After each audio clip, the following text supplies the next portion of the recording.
Napoleon began his invasion of Russia in June of 1812. He led his grand army of 600,000 men to Russia, expecting a short war. His goal of the war was to punish Tsar Alexander I for his misbehavior in the continental system.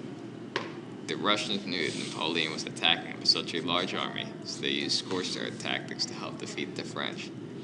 They also retreated as the French advanced. Napoleon had trouble finding supplies because of these tactics.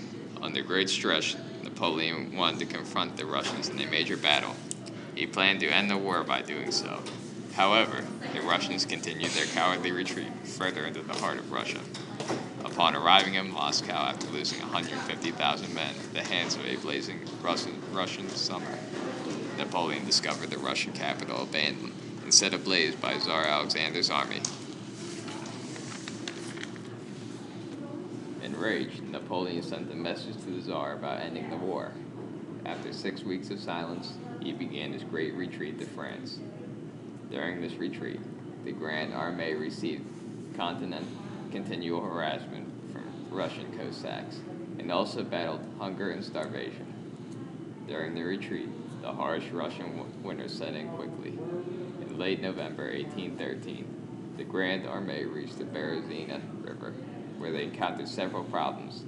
On November 26, 1813, Napoleon and his forces crossed the river, but left 10,000 troops behind in a hurry. On December 8th, Napoleon left the remainder of his army to return to Paris. Overall, Napoleon's Grand Army suffered over 400,000 losses and returned to France with only 93,000 troops. Napoleon acknowledges his defeat in Russia as the worst in his military campaign through Europe. He feels that his unwise military strategy failed his army and led to the slaughter of 40,000 brave men. Because of this defeat, Napoleon was exiled from France to the island of Elba. The Treaty of Fontainebleau. On his journey to Elba, Napoleon was almost assassinated.